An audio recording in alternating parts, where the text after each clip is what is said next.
चलिए, आज की वीडियो में आपका बहुत बहुत स्वागत है। जैसा कि हमने पिछली वीडियो में कहा था कि हम इस वाली वीडियो में chapter number first class number 10th पढ़ने वाले हैं एनसीईआरटी बेस्ड। तो आपके चैप्टर नंबर फर्स्ट है रासायनिक अभिक्रिया एवं समीकरण। इस पूरे चैप्टर के हम आपको पूरे नोट्स प्लस इसको अच्छे से एक एक शब्द को इसको समझाते हुए इस चैप्टर में चलेंगे। तो वीडियो को बिल्कुल ही स्किप ना कीजिए। आपको एक एक वर्ड्स का अच्छे से मीन समझाया जाएगा। जहाँ पे कोई दिक्कत है हम आपको इस साइड बिल्कुल पूरा समझा के अच्छे से उसको एक्सप्लेन कर देंगे। इस चैप्टर को पढ़ने के बाद आपको लगेगा कि नहीं, हाँ आपने कोई चैप्टर अच्छे से पढ़ा है। और हम पूरा 10th क्लास का सिलेबस इस पर डालने वाले हैं। 11th केमिस्ट्री भी इसमें डालेंगे, 12th केमिस्ट्री भी डालेंगे, 11th 12th बायोलॉजी भी हम इसमें डालने वाले हैं। तो चलिए वीडियो को ज़्यादा लंबा ना करते हुए आज का चैप्टर अपन स्टार्ट करते हैं। चैप्टर नंबर फर्स्ट रासायनिक अभिक्रिया एवं समीकरण। एक एक पॉइंट को समझते जाइए। जहाँ भी अगर आपके कोई वर्ड्स में अगर प्रॉब्लम हो जाती है, हम नहीं समझा पाते हैं, तो आप उसको कमेंट में लिख दीजिए, हम उसको और अच्छे से एक्सप्लेन करके हम आपको बता देंगे। चलिए, रासायनिक अभिक्रिया एवं समीकरण, ये आपके चैप्टर का नेम है। चैप्टर नंबर फर्स्ट है दैनिक जीवन में, मतलब कि हमारे जो डेली लाइफ साइकिल है उसमें पदार्थ। अब पदार्थ क्या होता है कि वह वस्तु या वह चीज़ या कुछ भी जो क्या करती है, स्थान घेरती है। मतलब स्थान घेरती है मतलब कि क्या है, वो एक जगह पर्टिकुलर, जैसे कि आपने कोई बोर्ड रखा तो उसने, जैसे कि मैंने यहाँ पे कोई बोर्ड रखा तो उसने यहाँ पे इतना स्पेस कर लिया। या फिर ठीक है, पदार्थ वह वस्तु जो कोई स्थान घेरती है जिसमें वजन होता है या भार होता है, क्या कहलाती है, पदार्थ कहलाती है। जैसे कि मैंने यहाँ पे पेन रख दिया तो पेन ने इतनी जगह घेर ली। अब पेन में वजन है तो ये भी एक क्या है, पदार्थ है। आपके आसपास जितनी भी सब चीज़ें हैं वो सब किससे निर्मित होती हैं, पदार्थ से निर्मित होती हैं क्या। तो दैनिक जीवन में पदार्थ एक रूप से दूसरे रूप में परिवर्तित होते हैं। इन्हें क्या बोलते हैं अपन, परिवर्तन बोलते हैं। तो परिवर्तन की डेफिनेशन क्या हो जाएगी, दैनिक जीवन में पदार्थ एक रूप से दूसरे रूप में चेंज हुआ। जैसे कि बड़े बड़े पहाड़ है वो टूटते हैं, पत्थरों में चेंज होते हैं, पत्थर और टूटते हैं, वो बड़े बड़े छोटे छोटे कंकरों में होते हैं, कंकर और टूटते हैं तो वो रेत में चेंज हो जाते हैं। तो इस प्रकार से इन सब चीज़ों को अपन क्या बोलते हैं, परिवर्तन। अब ये परिवर्तन दो प्रकार के होते हैं, एक तो भौतिक परिवर्तन होता है, एक रासायनिक परिवर्तन होता है। ठीक है, अब फर्स्टली भौतिक परिवर्तन क्या होता है, वे परिवर्तन जो पदार्थ के भौतिक गुणों में, अब भौतिक गुण जैसे ताप, दाब, अवस्था, रंग, रूप, ये सब चीज़ें किस में आ जाएंगी, भौतिक गुणों में आ जाएंगे आपके। जैसे कि भाई उसके कलर चेंज हो गया, वो पहले क्या था, अब उसका आकार आकृति चेंज होगी, आयतन चेंज हो गया, ये सब किस में आते हैं, भौतिक गुणों में आते हैं क्या। वे परिवर्तन जो भौतिक पदार्थ के भौतिक गुणों व अवस्थाओं में परिवर्तन करते हैं तथा रासायनिक गुणों में परिवर्तन नहीं करते हैं, ऐसे परिवर्तनों को अपन क्या बोलते हैं, भौतिक परिवर्तन कहते हैं। सीधा सीधा अपन उसको एक लाइन में इधर समझेंगे कि भाई वे चेंजेस जो सिर्फ और सिर्फ किस में करते हैं, भौतिक गुणों में क्या करेंगे, चेंज करेंगे, और किस में नहीं करेंगे, रासायनिक चेंजेस उसमें बिल्कुल भी नहीं होंगे। सीधा सीधा क्या कहलाएगा, भौतिक परिवर्तन कहलाएगा। वे परिवर्तन जिनमें सिर्फ और सिर्फ क्या होते हैं, भौतिक गुणों या भौतिक अवस्थाओं में परिवर्तन आएगा तो उनको क्या बोल देंगे अपन, भौतिक परिवर्तन कहते हैं। इसमें रासायनिक परिवर्तन किसी भी प्रकार से नहीं होगा। इस प्रकार के परिवर्तन को अपन बोलेंगे भौतिक परिवर्तन। ये परिवर्तन अस्थायी होते हैं। अस्थायी का मतलब क्या है कि वापस अपन उसी चीज़ को प्राप्त कर सकते हैं। जैसे अपन ने बर्फ़ को रख दिया, ठीक है, बर्फ़ को अपन ने नॉर्मल चीज़ में रख दिया, वो वापस क्या हो गया, पिघल गया। ठीक है, वापस इसको अपन ने क्या कर दिया, फ्रीज़र में रख दिया, यहाँ पे फ्रिज लगा दिया, फ्रिज में रख दिया, फ्रिज में लगा दिया, वापस से क्या हो गया, बर्फ़ में चेंज हो गया। तो ये एक परिवर्तन क्या होते हैं, अस्थायी होते हैं। ये परिवर्तन कैसे होते हैं, आपके अस्थायी होते हैं। तो भौतिक परिवर्तन आपके अस्थायी परिवर्तन भी कहलाते हैं क्या। ये परिवर्तन एक अस्थायी होते हैं। भौतिक परिवर्तन में परिवर्तन का कारण हटाने पर, अब परिवर्तन के कारण से अपन क्या समझेंगे, जैसे कि ये बर्फ़ को अपन ने नॉर्मल एनवायरनमेंट रखा तो लिक्विड में चेंज हो गया, पानी बन गया। अब इस पानी को वापस अपन को फ्रिज में रखना पड़ेगा तो क्या हो जाएगा, ये बर्फ़ में बदलेगा। ठीक है, तो परिवर्तन का कारण हटाने पर पुनः उसी चीज़ को प्राप्त कर सकते हैं। अब जैसे इसको फ्रिज में से बाहर निकाला, वापस से लिक्विड में चेंज हो जाएगा। तो भौतिक परिवर्तन में परिवर्तन का कारण हटाने पर पुनः उसी पदार्थ को प्राप्त किया जा सकता है, भौतिक परिवर्तन कहलाएगा। चलो, इसमें नए पदार्थ का निर्माण नहीं होता है। देखो यहाँ भी ये बर्फ़ है तो इसका फॉर्मूला भी H2 होता है, जैसे कि नीचे भी रिएक्शन में समझेंगे हम। तो इसका भी, जल का भी H2 होता है, और जल वाष्प बनेगी तो उसका भी H2 हो ही रहेगा। चलिए, इनमें नए पदार्थ का निर्माण नहीं होता है। इसमें रासायनिक संगठन अपरिवर्तनीय होता है। रासायनिक संगठन मतलब कि इसका केमिकल फॉर्मूला, जो इसका सूत्र रहेगा उसको क्या बोलते हैं, रासायनिक संगठन बोलेंगे अपन। एग्जाम्पल, जल द्रवावस्था में होता है, इसको यहाँ समझते हैं अपन। जल का सूत्र क्या होता है बेटा अपने पास, H2O। अब ये पता नहीं है कि ठोस है, द्रव है, क्या है, तो इसने बोला है कि जल द्रव अवस्था में, मतलब कि यहाँ पे ये लिक्विड स्टेज में है क्या। ठीक है, जल अवस्था में होता है, इसको गर्म करने पर ये इस प्रकार का चिन्ह लगाएंगे। ये चिन्ह उत्क्रमणीय अभिक्रियाओं के लिए होता है। ये गर्म, इसको अपन ट्रायंगल से भी, इसको अपन डेल्टा से भी इसको अपन शो कर सकते हैं क्या। अब देखो जल को गर्म करने पे क्या होता है, वो क्या होता है, जल वाष्प में चेंज होता है, मतलब कि वो गैस में चेंज हो जाएगा। ठीक है, तो भाई यहाँ पे हमने जल लिया, जल को अपन ने गर्म कर दिया, गर्म करने पे क्या हो गया, वो जल वाष्प बन गई। क्या बन गया बेटा, वहाँ पे जल वाष्प बन गई। यहाँ पे अपने पास क्या था, जल था। क्या जल द्रवावस्था में होता है, इसको गर्म करने पे ये जल वाष्प में, तथा इसको ठंडा करने पर, अब इसी चीज़ को अपन ठंडा कर दें, एक ही रिएक्शन दोनों समझा देता हूँ मैं। जैसे कि ये जल है, अब इसको अगर इधर बढ़ाया, मतलब इधर अपन ने क्या किया, इसको गर्म किया, और यहाँ से अपन इसको क्या कर दिया, ठंडा कर दिया। ठंडा करते ही क्या हो जाएगा, जम जाएगा। अब अगर बर्फ़ को आप जल को आप ठंडा करते हो तो किस में चेंज होगा, बर्फ़ में। तो पहले ये जल था, जल को अपन ने गर्म किया, किस में बदला, गैस में। वापस इसी जल को अपन ने ठंडा कर दिया तो किस में बदल गया है, बर्फ़ में बदल गया। तो इसकी स्थिति आकृति में चेंज आया नहीं आया। इसकी भौतिक अवस्था इसकी ठोस, द्रव, गैस, इसकी क्या है, भौतिक अवस्थाएं, इनमें परिवर्तन आया नहीं आया। क्या इसमें रासायनिक फॉर्मूला चेंज हुआ, आपके केमिकल चेंजेस हुए क्या, नहीं हुए। तो इस परिवर्तन को अपन क्या बोलेंगे, भौतिक परिवर्तन कह देंगे, जैसा कि आप रिएक्शन में नीचे देख सकते हो गया।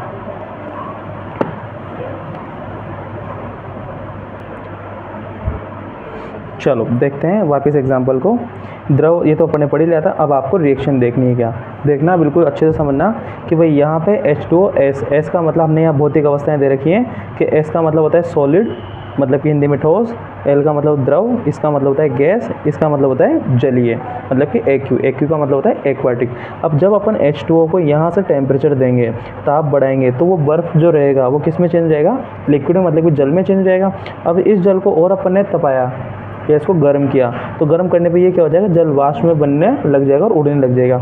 अब इस जल वाष्प को, जैसे कि अपन ने सपोज देन इस जल को अपन ने कुकर पे चढ़ाया, या अपन ने भगोनी वगैरह किसी भी गर्म चीज़ में रख दिया इसको, या फिर इसको गर्म कर रहे हैं। अब उसको अपन ने नीचे से क्या कर दिया, गैस बंद कर दिया गया। अब बंद करते हैं क्या हो जाएगा, धीरे धीरे वापस जमना शुरू हो जाएगा।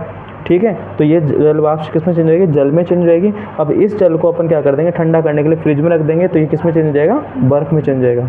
इस प्रकार से भौतिक परिवर्तन आपके यहाँ पे एग्जाम्पल से समझा दिया मैंने, और इसकी भौतिक अवस्था ये रही। चलिए आगे, अब और एग्जाम्पल है आपके पास भौतिक परिवर्तन में, कि जैसे कि मोमबत्ती का पिघलना। एक बार अगर मोमबत्ती पिघल जाएगी, वापस उस पिघले हुए मोम से अपन वापस मोमबत्ती बना सकते हैं।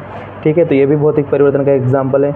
लोहे का चुंबक बनना, किसी भी बड़ी लोहे की चुंबक से अपन ने किसी भी, जैसे कि सपोज देने को ये लोहे की चुंबक है क्या, इस पर मैंने इसको अटैच कर दिया। अब इससे मैं कोई भी चीज़ उठाऊँगा तो ये वाली चीज़ भी चुंबक का काम करेगी, और जैसे मैं इसको इससे हटाऊंगा तो वापस इससे ये गिर जाएगा नीचे। जैसे अपन एक सिक्के को चुंबक से चिपकाते हैं, उससे फिर सिक्के से सिक्का उड़ता है ना, उस प्रकार से।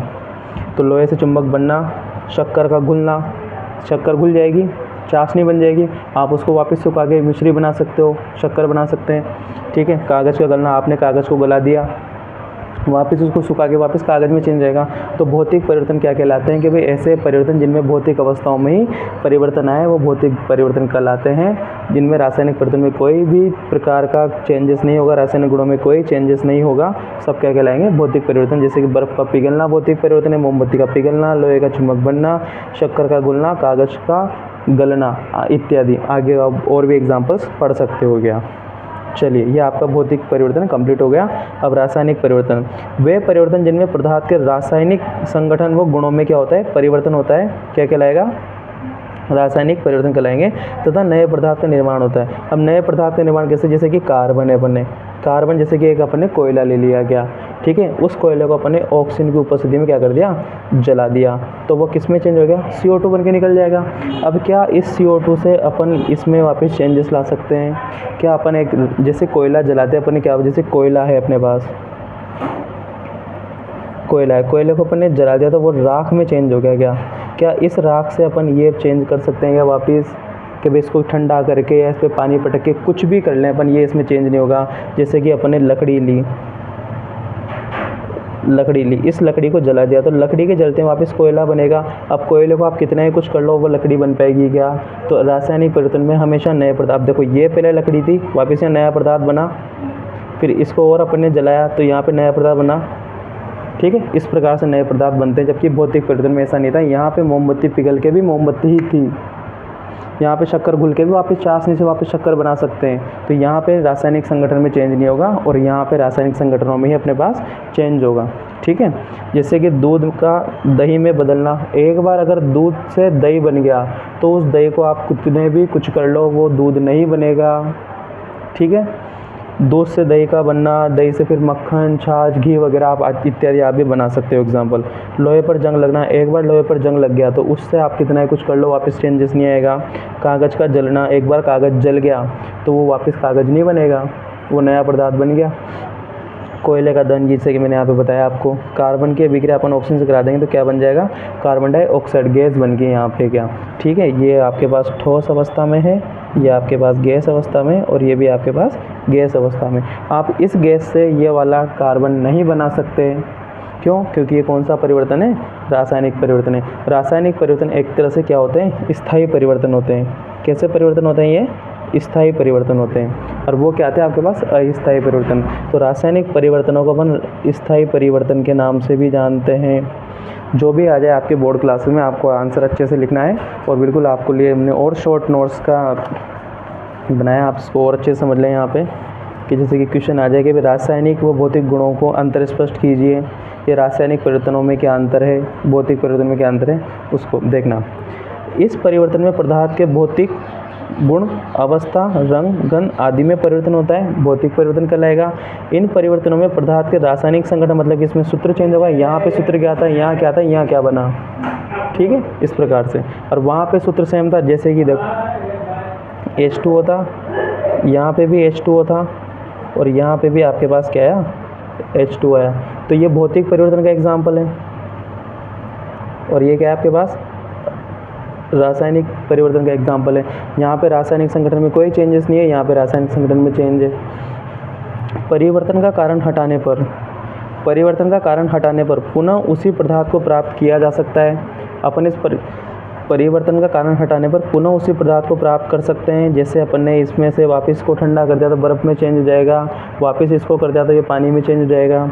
यहाँ पे परिवर्तन का कारण हटाने पर पुनः उसी पदार्थ को प्राप्त नहीं कर सकते। एक बार जो चीज़ जल गई वो जल गई, उसको आप कुछ भी नहीं कर सकते क्या। ठीक है, अगला,